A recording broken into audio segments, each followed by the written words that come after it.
안녕하세요. 블록스트리트 TV의 가상화폐 읽어주는 남자 3월 둘째 주 방송을 시작하겠습니다. 봄이 오긴 했지만 아직은 바람이 좀 차가울 때가 있습니다. 가상화폐 시장에도 따스한 봄 기운 대신 찬바람이 불고 있어 더 춥게 느껴지실 텐데요. 거기 쉽게 끝나지 않은 코로나19 그리고 마스크 등등 여러 문제가 있는 상황입니다. 그래도 저희 방송과 함께 하시면서 힘내시길 바랍니다. 오늘 방송 바로 시작합니다. 첫 순서는 가상화폐 주간 시황입니다. 1만 달러를 돌파하며 장밋빛 미래를 꿈꿨던 가상화폐 대장주 비트코인이 9천 달러는 물론 8천 달러 선까지 내주면서 하락세를 면치 못하고 있습니다. 대장주의 약세에 따라 다른 알트코인들도 마찬가지로 하락하는 추세에 놓여 있습니다. 과매도 구간에 돌입했다고 분석할 수 있는데요. 코로나 이슈가 처음 불거졌을 때는 가상화폐 시장이 금과 함께 안전자산을 주목받으며 상승 곡선을 그렸지만 현재는 글로벌 증시의 대폭락과 함께 급락을 하는 모습인데요. 가상화폐가 안전자산으로 인식되기는 아직은 시간이 더 필요한 모양입니다. WHO가 코로나에 대해 팬데믹 선언을 한 이후에는 투자자들에게 더욱 힘든 여정이 진행되고 있는데요. 코로나가 이미 전 세계로 퍼지고 있기에 시황은 나쁜 상황에 놓여 있을 수밖에 없습니다. 다음 주간 전망 순서입니다.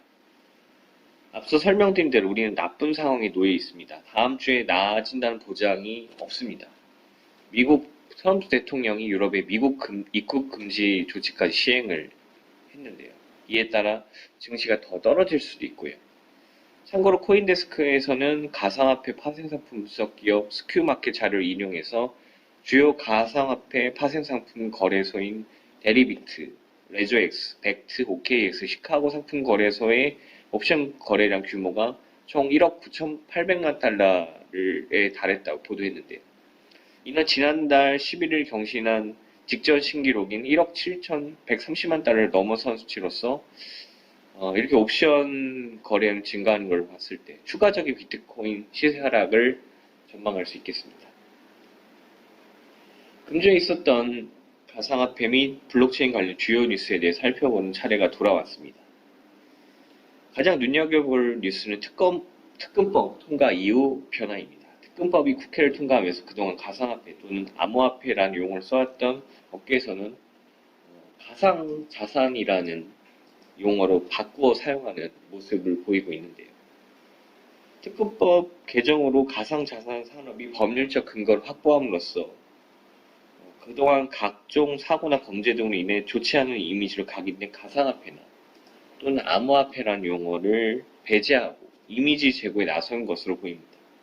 법으로 인정받은 만큼 새로운 산업은 자리매김하겠다는 업계 의지가 반영된 행보로 해석할 수도 있는데요. 저희 가상화폐 읽어주는 남자도 추후 용어 변경에 대해 고민해보고 확정되는 대로 말씀드리도록 하겠습니다. 다음으로 눈여겨볼 뉴스는 미국 하원에서 가상화폐 관련 법안이 발의되었다는 소식입니다. 공화당 소속의 폴 고사르 하원 의원이 가상화폐 규제 등을 다룬 2020 가상화폐 법안을 발의했는데요.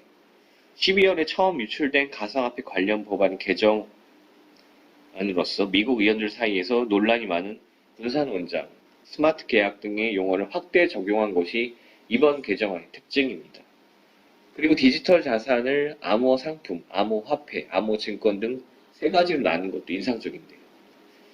블룸버그가 민주당 경선을 포기한 이후 친가상화폐 대선 주자가 없는 상황에서 이번 발의가 가상화폐 시장에 얼마나 긍정적인 영향을 줄지 지켜볼 일입니다.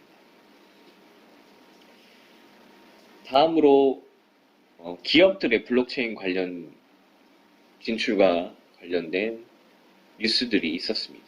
현대가 3세 정대선 현대 BSNC 사장이 이끄는 H닥 테크놀로지. 이 H닥 테크놀로지가 블록체인 오라클 문제 해결을 위해 체인링크와 협력하는 소식이 있었습니다. 오라클 문제는 블록체인 외부의 데이터를 블록체인 상으로 전달하고 이를 사용하려 할 때 발생할 수 있는 데이터 신뢰성 이슈를 의미하는데요. 모든 블록체인 플랫폼에 영향을 미치고 있어서 스마트 컨트랙트 기술 상용화에 가장 큰 걸림돌로 꼽힙니다. 양사의 협력으로 이 문제가 해결되길 기대해 볼 만하고요. 한국 남부 발전의 블록체인 기반 신재생 에너지 공급소 거래 서비스가 기획재정부 주관 혁신, 협업, 시민 참여 과세평가에서 혁신부문 최우수 과제로 선정되었다는 소식도 있었고요. 마켓컬리가 국내 블록체인 기반 간편 결제 서비스 차이를 도입한다는 소식도 빼놓을 수 없습니다. 역시 또 코로나 관련된 소식이 빠지지 않고 있었습니다. 가상화폐 결제 서비스 기업인 판다그램이 코로나19 사태로 수요가 높아진 마스크를 직접 생산한다는 뉴스입니다. 판다그램은 지난 2월에 국제 구호개발 NGO 굿피플에 마스크 1000개를 기부한 바 있는데요. 판다그램이 생산하는 마스크는 가상화폐 판다비트를 통해 구입할 수 있는데 이 경우 원화로 구매한 것보다 저렴할 전망이라고 합니다. 그 밖에도 후오비 코리아가 VASP 주요 요건인 ISMS 획득 막바지에 다다랐다는 소식이 있었고요. 중국 중앙은행이 블록체인 무역 플랫폼에 470만 달러를 투자한다는 뉴스. 일본 금융청의 글로벌 블록체인 거버넌스 구축. 알리바바가 블록체인에서 블록체인 시스템 특허를 출원했다는 뉴스. 람다 256의 인도네시아 법정화폐 기반 스테이블 코인 런칭.